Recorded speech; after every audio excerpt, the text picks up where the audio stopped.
Sudah menjadi pengetahuan mainstream yang diamini oleh masyarakat umum, khususnya oleh masyarakat Tanah Jawa, di mana ketika kita menyebut kata Wali Sangah atau Wali Songo, maka tentunya akan langsung dimaknai sebagai sekumpulan waliullah penyebar Islam di Tanah Jawa yang berjumlah 9 orang. Namun tahukah Anda, bahwa Wali Sangah ini, ternyata tidaklah berjumlah 9 orang sebagaimana kita ketahui selama ini. Wali Sangah, sebenarnya merupakan sebuah majelis perkumpulan para ulama yang menyebarkan Islam di Tanah Jawi, analognya semacam Majelis Ulama Indonesia saat ini. Istilah Wali Sangah sendiri, merupakan gabungan dari dua kata yang berbeda etimologi, yakni kata wali yang berasal dari bahasa Arab wali, yang bentuk jamaknya adalah aulia, yang bermakna walijah, yang bermakna orang kepercayaan, khusus, dan dekat.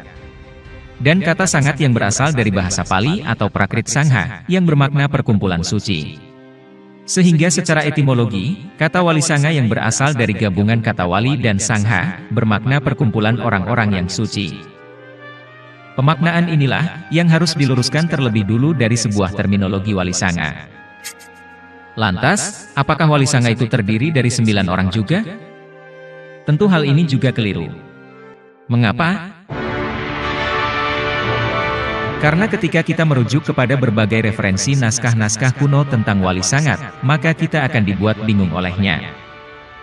Misalnya, dalam naskah Serat Suluk Wali Sana, yang berbentuk tembang Asmaradana, yang ditulis oleh Sunan Giri II, disebutkan bahwa Wali Sana itu berjumlah 8 orang, yakni diantaranya Sunan Ampel, Gunung Jati, Ngudung, Giri di Giri Gajah, Makdum di Bonang, Alim di Majagung, Mahmud di Derajat, dan Sunan Kali. Sedangkan dalam naskah Babat Tanah Jawi disebutkan bahwa Wali Sangha berjumlah 9 orang, yakni diantaranya Sunan Ampel, Sunan Bonang, Sunan Giri, Sunan Gunung Jati, Sunan Kalijaga, Sunan Derajat, Sunan Udung, Sunan Muria, dan Syekh Maulana Maghribi. Sementara dalam naskah Babat Cirebon disebutkan bahwa Wali Sangha di sini juga berjumlah 9 orang, namun berbeda dengan 9 orang Wali Sangha yang disebutkan dalam Babat Tanah Jawi, yakni diantaranya Sunan Bonang, Sunan Giri Gajah, Sunan Kudus, Sunan Kalijaga, Syekh Majagung, Syekh Maulana Maghribi, Syekh Bentong, Syekh Lemah Abang, dan Sunan Gunung Jati Purba. Nah, perbedaan nama-nama anggota Wali Sangha inilah yang kemudian menimbulkan kesulitan untuk mengidentifikasi siapakah sebenarnya para ulama yang termasuk dalam perkumpulan orang suci yang bernama Wali Sangha ini sebagaimana makna aslinya yang berasal dari kata Wali Sangha. Dalam buku Atlas Wali Songo menyebutkan bahwa konsep Wali Sangha, sumber utamanya dapat dilacak pada konsep kewalian yang secara umum oleh kalangan penganut Sufisme, diakini meliputi 9 tingkat kewalian. 9 tingkat kewalian ini, oleh Syekh Muhyiddin Ibnu Arabi dalam kitabnya Futuhat Al-Makkiyah, dijabarkan sebagai berikut. Tingkat pertama, Wali Kuthub, yakni pemimpin para wali di alam semesta. Tingkat kedua, Wali Aimmah, yakni pembantu Wali Kuthub dan sekaligus menggantikannya jika wafat. Tingkat ketiga, Wali Autad, yakni wali penjaga 4 arah penjuru mata angin. Tingkat keempat, Wali Abdal, yakni wali penjaga 7 musim. Tingkat kelima, Wali Nukaba, yakni wali penjaga hukum syariat. Tingkat keenam, Wali Nujaba, yakni wali yang hanya berjumlah 7 orang pada setiap zaman. Tingkat ketujuh, Wali Hawariyun, yakni wali pembela kebenaran agama. Tingkat kedelapan, Wali Rojabiun, yakni wali yang karomahnya muncul setiap bulan Rojab. Dan tingkat kesembilan, Wali Hotam, yakni wali yang mengurus wilayah kekuasaan umat Islam. Nah, dalam upaya dakwah Islam yang disebarkan oleh Wali Sangha dengan prinsip dakwah al-muhafazah alal qadimis sholih, wal ahdu bil jadidil ashlah, atau unsur-unsur budaya lokal yang beragam dan dianggap sesuai dengan sendi-sendi tauhid kemudian diserap ke dalam dakwah Islam, dan prinsip dakwah mau'izatul hasanah wa mujadalah billati hiya ahsan, atau menyampaikan Islam dengan cara dan tutur bahasa yang baik. Dari sinilah, kemudian konsep 9 tingkat kewalian yang sufistik dari Syekh Muhyiddin Ibnu Arabi diadopsi dan diadaptasi untuk menggantikan konsep Dewata Nawasangha yang memang telah ada jauh sebelum kerajaan Majapahit berdiri. Konsep Dewata Nawasangha ini diabadikan dalam lontar Buana Kosa yang ditulis dalam bahasa Kawi sebagai nama-nama dewa penjaga 8 arah penjuru mata angin. yakni Dewa Iswara, Dewa Maheswara, Dewa Brahma, Dewa Rudra, Dewa Mahadewa, Dewa Sangkara, Dewa Wisnu, dan Dewa Sambu. Lalu ditambah satu dewa penjaga titik pusat, yakni arah tengah, yaitu Dewa Siwa. Konsep Dewata Nawasangha itu sendiri, sebenarnya merujuk kepada Tuhan yang Acintya, yakni Tuhan yang tidak bernama, yang kemudian dinamai dengan nama dewa-dewa. Makna dari kata Iswara, adalah yang berkuasa. Maheswara, yang maha berkuasa dari segala yang berkuasa. Brahma, yang menciptakan. Rudra, yang menghapus kesedihan. Mahadewa, cahaya dari segala cahaya. Sangkara, yang maha beruntung. Wisnu, yang maha meliputi. Sambu, yang maha mewujudkan keberuntungan. Dan Siwa, yang maha suci. Konsep Dewata Nawasangha ini, sesuai dengan apa yang dinyatakan dalam kitab Rigweda. Sungguh, dia Bapa kami yang sesungguhnya, pembuat kami yang sesungguhnya, penguasa kami yang sesungguhnya. Siapa yang mengetahui semua tentang dia? Dia yang tunggal, dewa yang digelari dengan nama-nama dewa. Dia pula yang dituju oleh semua yang ada dengan penuh tanya. Dari konsep Dewata Nawasangha inilah, kemudian lahir Surya Majapahit sebagai lambang kebesaran kerajaan Majapahit.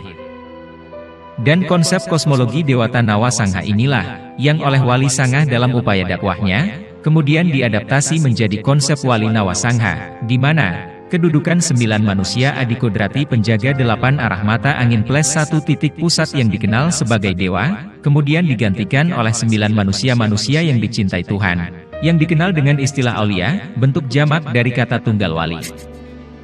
Sampai di sini, akhirnya kita menjadi paham, bahwa ternyata konsep Wali Sangah, sebenarnya merupakan adaptasi dari konsep Dewata Nawasangha, atau perkumpulan 9 dewa yang bersifat Hinduistik, menjadi konsep Wali Nawasangha, atau perkumpulan 9 wali yang bersifat sufistik. Dalam catatan sejarah, keberadaan tokoh-tokoh Wali Sangha ini selain diposisikan sebagai waliullah, yakni orang-orang yang memiliki kedekatan khusus dengan Allah, pada kenyataannya, ternyata mereka juga diposisikan sebagai waliul amri, yakni orang-orang yang memegang kekuasaan atas hukum umat Islam, dan sekaligus sebagai pemimpin masyarakat yang berwenang menentukan dan memutuskan urusan masyarakat, baik dalam bidang keduniawian, maupun dalam bidang keagamaan.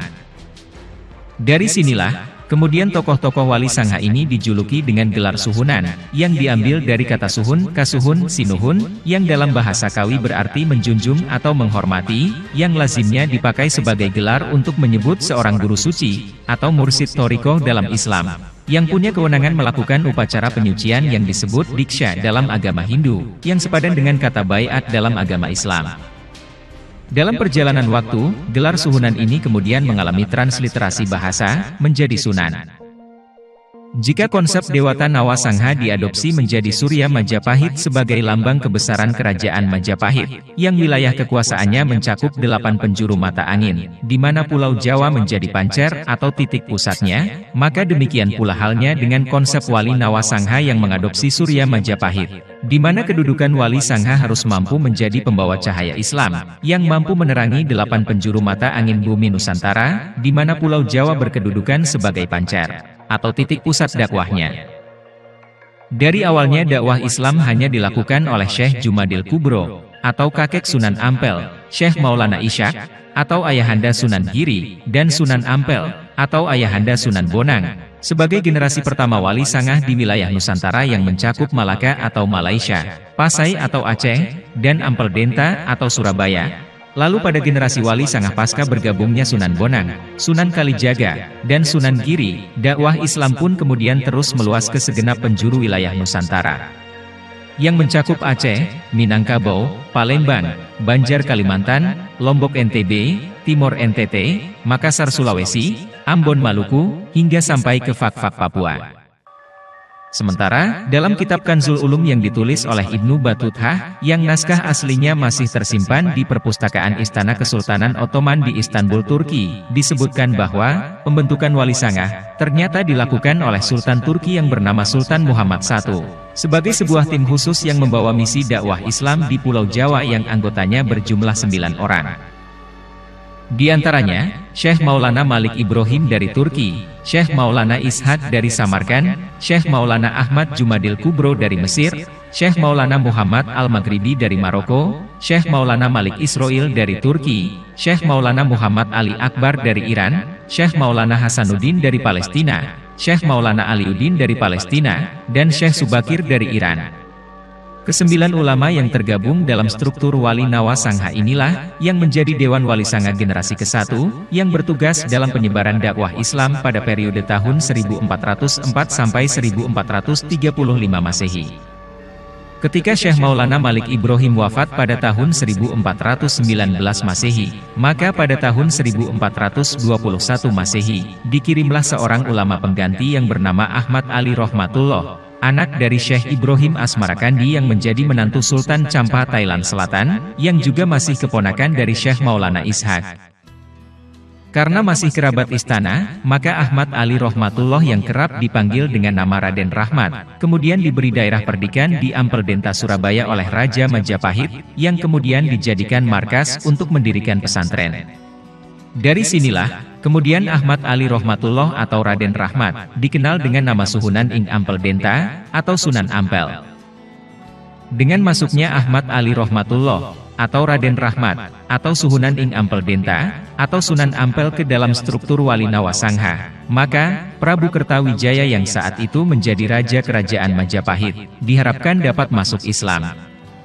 Dialog antara Sunan Ampel yang mengajak Prabu Kertawijaya masuk Islam ini, tertulis dalam Serat Suluk Walisana, Sinom Pupuh 4, bait 9-11, dan bait 12-14. Selanjutnya, pada tahun 1435 Masehi, ada dua orang anggota Dewan Wali Sanga yang wafat, yaitu Syekh Maulana Malik Israil dari Turki, dan Syekh Maulana Muhammad Ali Akbar dari Iran. Dengan meninggalnya kedua anggota Dewan Wali Sanga ini, maka kemudian Dewan Wali Sanga mengajukan permohonan kepada Sultan Turki, yang saat itu dijabat oleh Sultan Murad II pengganti Sultan Muhammad I, untuk dikirimkan dua orang ulama pengganti yang mempunyai kemampuan agama yang lebih mendalam.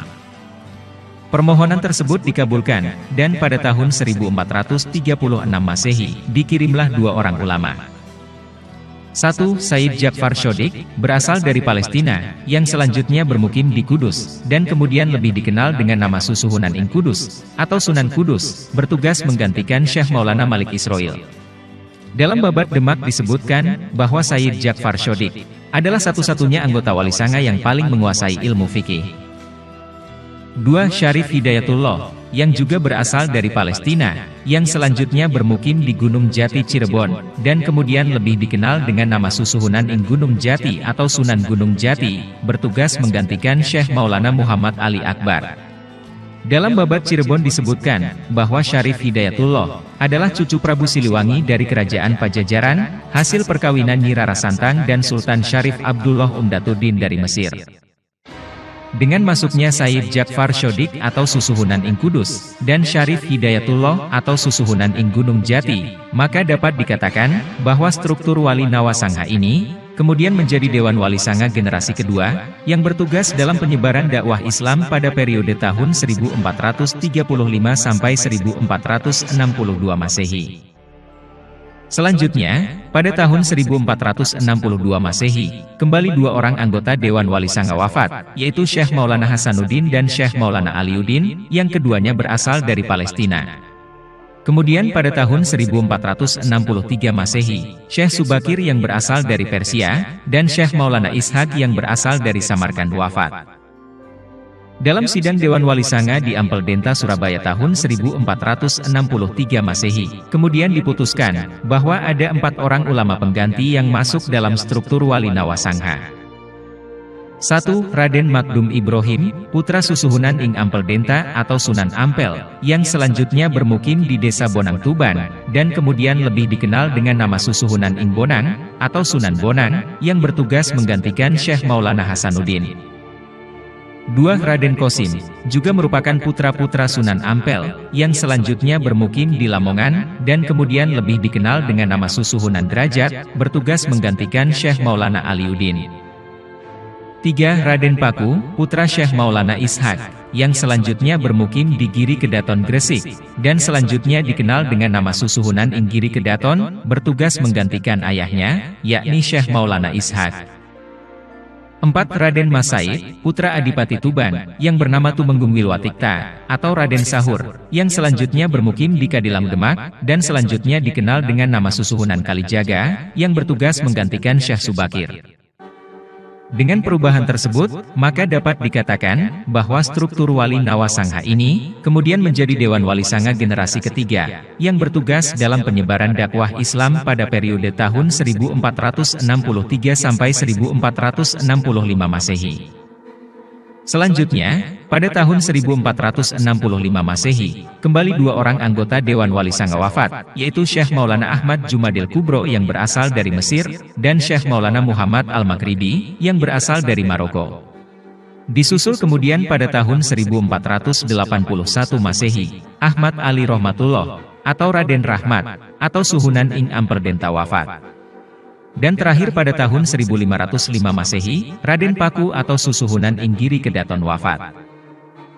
Dewan Wali Sanga kemudian kembali mengadakan sidang yang juga diadakan di Amperdenta Surabaya untuk memutuskan memasukkan dua orang anggota baru dan mengganti ketua Dewan Wali Sanga yang sudah berusia lanjut. 1. Raden Fatah, putra Raja Majapahit Prabu Brawijaya V, yang merupakan Adipati Demak, bertugas menggantikan Syekh Maulana Ahmad Jumadil Kubro. 2. Fatul Lohan, putra Susuhunan ing Gunung Jati, bertugas menggantikan Syekh Maulana Muhammad Al-Maghribi.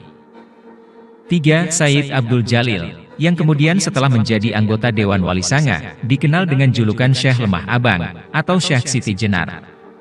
Lemah berarti tanah, abang artinya merah. Sedangkan Siti berarti tanah, dan Jenar artinya kuning.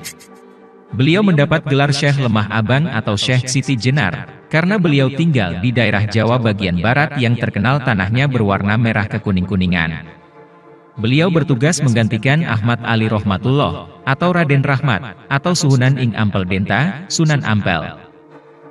4. Raden Fakih, yang kemudian dikenal dengan nama Susuhunan Ampel II, bertugas menggantikan kakak iparnya, yakni Raden Paku atau Susuhunan ing Giri Kedaton. Dengan perubahan tersebut, maka dapat dikatakan bahwa struktur Wali Nawasangha ini kemudian menjadi Dewan Wali Sanga generasi keempat yang bertugas dalam penyebaran dakwah Islam pada periode tahun 1466 sampai 1513 Masehi. Selanjutnya, pada tahun 1513 Masehi, kembali satu orang anggota Dewan Wali Sanga wafat, yaitu Raden Mas Said atau Susuhunan Kalijaga. Dan disusul kemudian pada tahun 1517 Masehi, Said Abdul Jalil atau Syekh Lemah Abang atau Syekh Siti Jenar wafat. Lalu disusul kemudian pada tahun 1518 Masehi, Raden Fatah wafat. Dan terakhir pada tahun 1525 Masehi, Raden Makdum Ibrahim atau Susuhunan ing Bonang wafat. Dewan Wali Sanga kemudian kembali melakukan sidang, dan memutuskan bahwa ada 4 orang ulama pengganti yang masuk dalam struktur Wali Nawasangha. Yaitu 1. Raden Umar Said, putra Raden Mas Said atau Susuhunan Kalijaga, yang selanjutnya bermukim di Gunung Muria, dan selanjutnya dikenal dengan nama Susuhunan ing Muria, bertugas menggantikan ayahnya yakni Raden Mas Said, atau Susuhunan Kalijaga. 2. Syekh Abdul Qohar, yang selanjutnya bermukim di Sedayu, dan selanjutnya dikenal dengan nama Susuhunan ing Sedayu, bertugas menggantikan ayahnya yakni Said Abdul Jalil, atau Syekh Lemah Abang atau Syekh Siti Jenar. 3. Sultan Trenggana, bertugas menggantikan ayahnya, yakni Raden Fatah. 4. Raden Husamuddin, yang selanjutnya bermukim di Lamongan, dan selanjutnya dikenal dengan nama Susuhunan ing Lamongan, bertugas menggantikan kakaknya yakni Raden Makdum Ibrahim, atau Susuhunan ing Bonang. Dengan perubahan tersebut, maka dapat dikatakan bahwa struktur Wali Nawasangha ini kemudian menjadi Dewan Wali Sanga generasi kelima, yang bertugas dalam penyebaran dakwah Islam pada periode tahun 1514 sampai 1533 Masehi.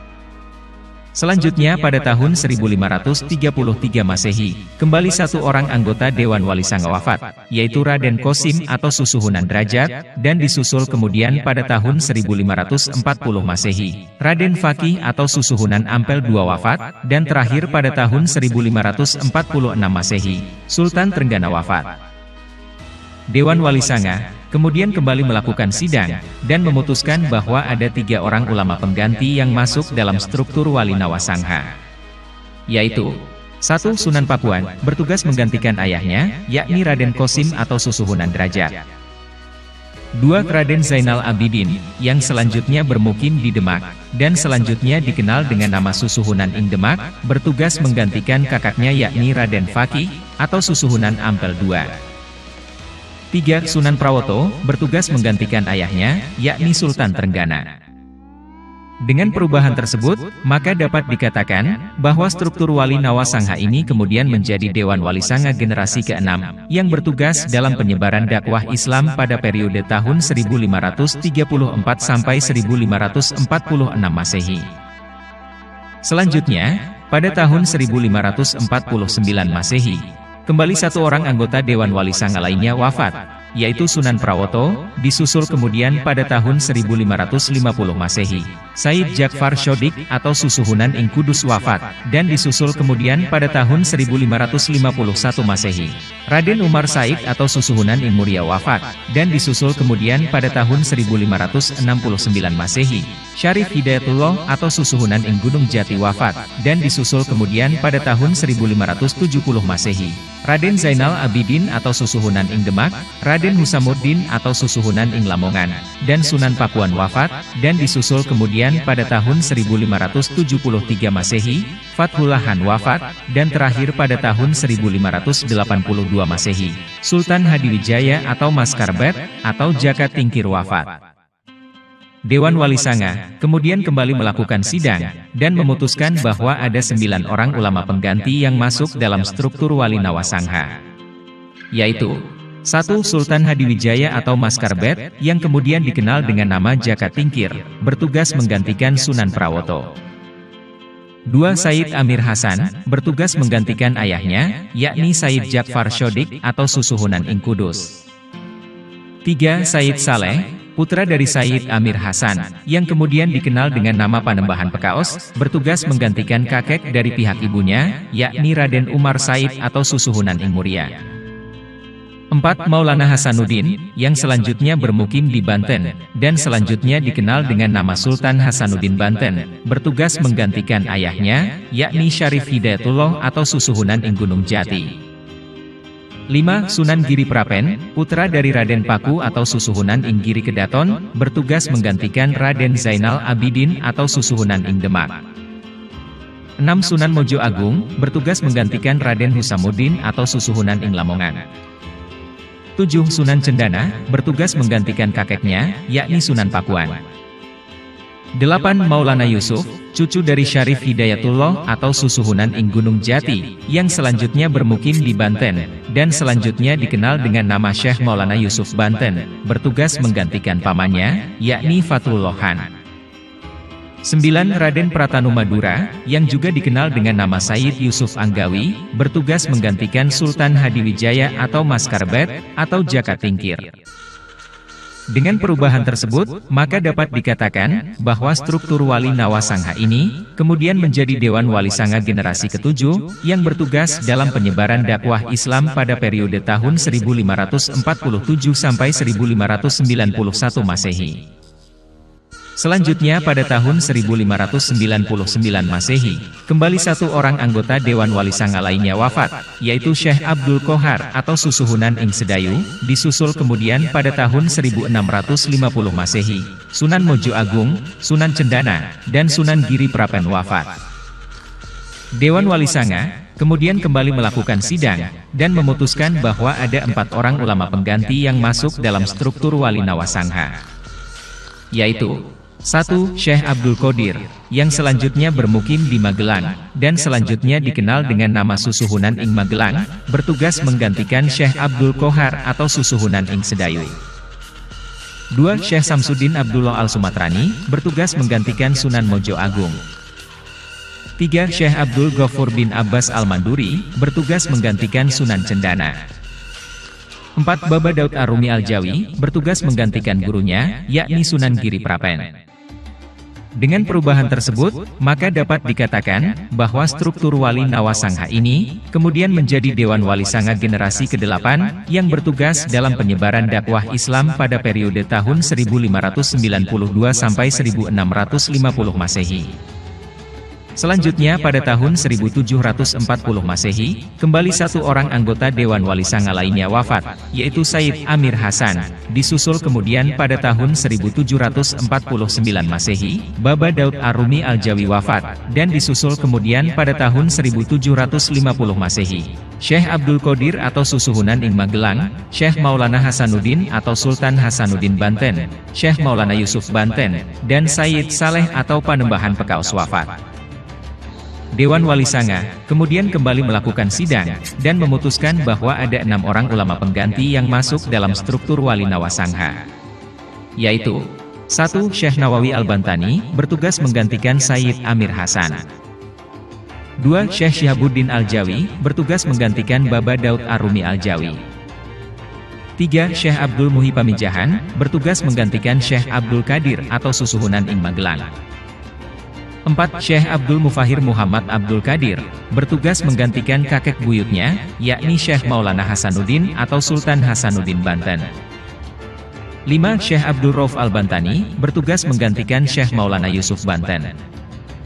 6. Syekh Ahmad Baidhawi Asmathan, bertugas menggantikan ayahnya, yakni Sayyid Saleh atau Panembahan Pekaos.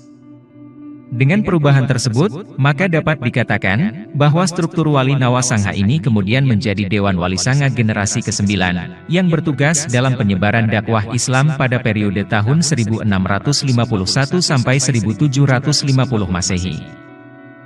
Selanjutnya, pada periode tahun 1751 sampai 1830 Masehi, Dewan Wali Sanga kemudian kembali melakukan sidang, dan memutuskan bahwa ada 7 orang ulama pengganti yang masuk dalam struktur Wali Nawasangha. Yaitu 1. Pangeran Diponegoro, bertugas menggantikan gurunya, yakni Syekh Abdul Muhi Pamijahan. 2. Sentot Ali Basah Prawiro Dirjo, bertugas menggantikan Syekh Syihabuddin Al-Jawi. 3. Kiai Mojo, bertugas menggantikan Raden Pratanu Madura atau Sayyid Yusuf Anggawi. 4. Kiai Hasan Besari, bertugas menggantikan Syekh Abdul Rauf Al-Bantani. 5. Abdul Fatah, yang juga dikenal dengan nama Sultan Ageng Tirtayasa Banten, bertugas menggantikan kakeknya, yakni Syekh Abdul Mufahir Muhammad Abdul Qadir. 6. Sayyid Abdul Wahid Asmathan, bertugas menggantikan Syekh Abdul Ghafur bin Abbas Al-Manduri.